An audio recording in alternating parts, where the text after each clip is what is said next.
ইয়ে আছে।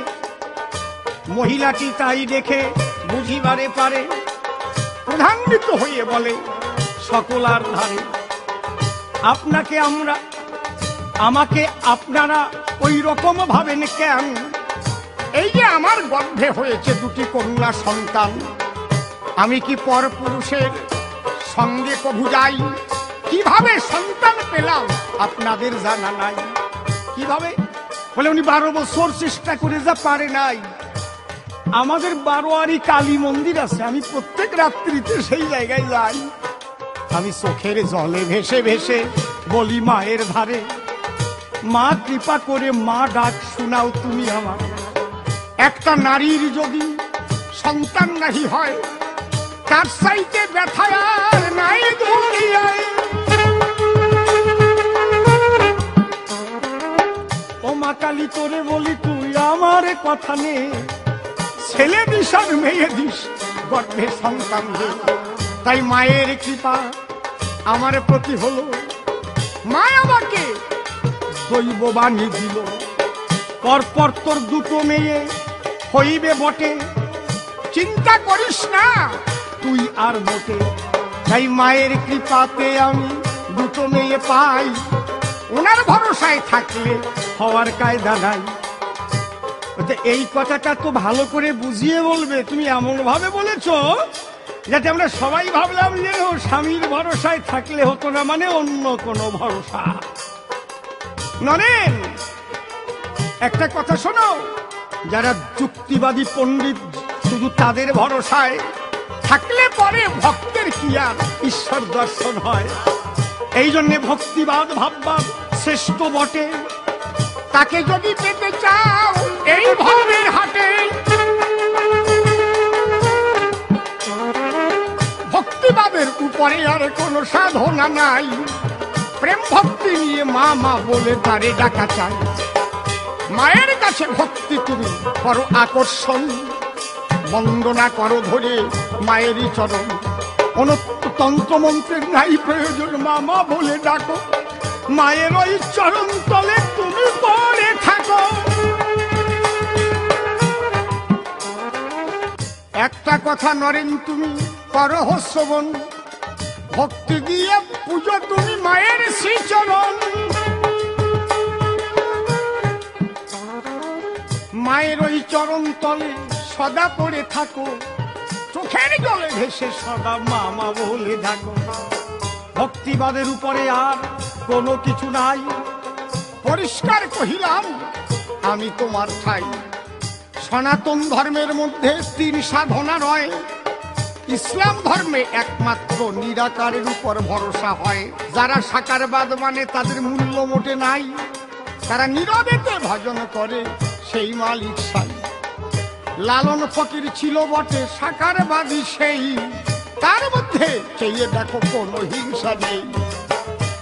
এই জন্য যেভাবে তারে এইভাবে ভাবে সেইভাবে সেই শক্তি পাবে। আমি মামা বলে ভাবি তারে, বলি তো বোঠাই, মা ছাড়া অন্য চিন্তায় আমার মনে নাই।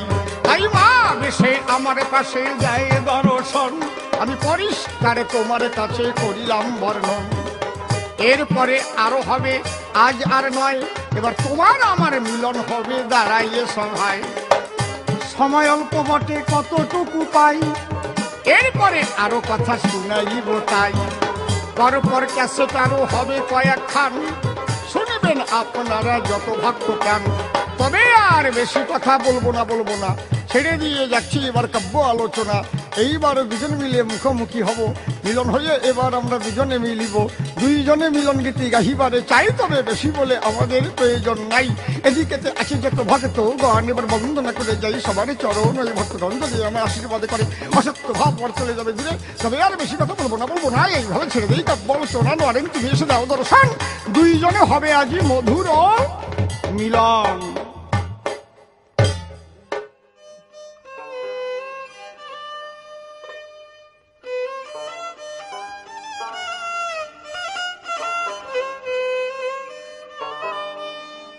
ও তুমি এসো এসো নরেন দত্ত, আজ মিলব দুজনায় গো।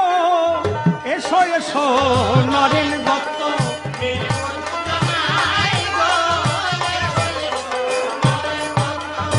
ওরে যুক্তি তর্ক ছেড়ে চলো ভক্তির সাধনায় গো, এসো এসো।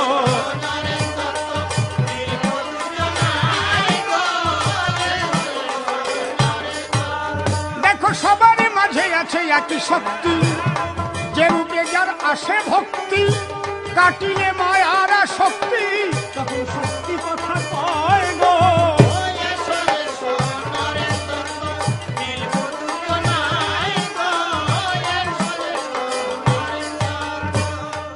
যদি এক শক্তি খেলা করে তবে এত রূপ সে কেন ধরে, ভেদাভেদ ভাগ কিসের তরে, হেরি বিশ্বময় গো।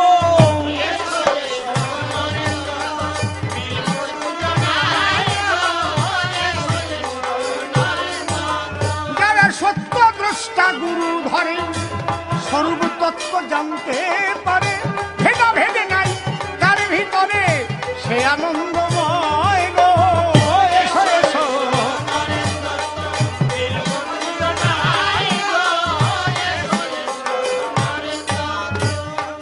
নানা কালী ভক্ত আর কৃষ্ণ ভক্ত, যার যার মতে সেই সেই সত্য, মেলে না তো বৈষ্ণব শাক্ত, দ্বন্দ্ব বেঁধে রয় গো।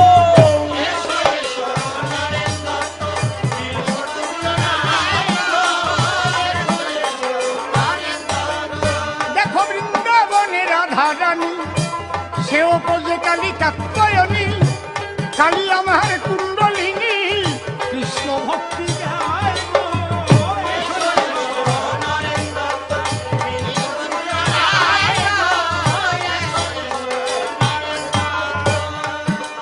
বৈষ্ণবেরা কি কৃষ্ণ গুণ গায়, কালীর প্রসাদ তারা কি খায়, তোমার কুণ্ডলিনী লাগে কোথায়, হরি নামে সবই হয় গো।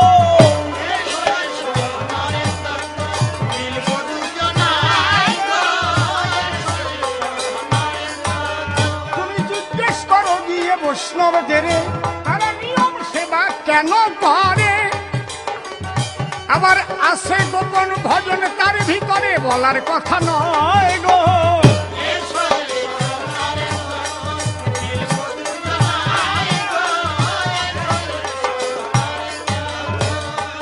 ঠাকুর এখন আমার কর্তব্য কি, সেই কথাটা বলো দেখি, কোনটা আসল কোনটা মেকি, এসে বোঝা যায় গো।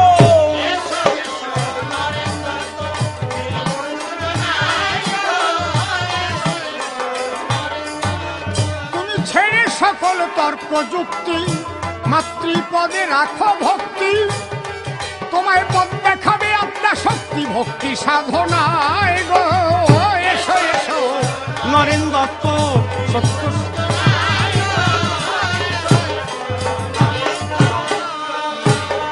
আর কেন বেশি কথা বলিবারে যাই, বেশি বলে আমাদের প্রয়োজন নাই। নরেন দত্ত রামকৃষ্ণের মধুর মিলন হলো, প্রেমানন্দে বন্ধুগণ একবার হরি হরি বলো, হরি বল, হরি বল, হরি বল।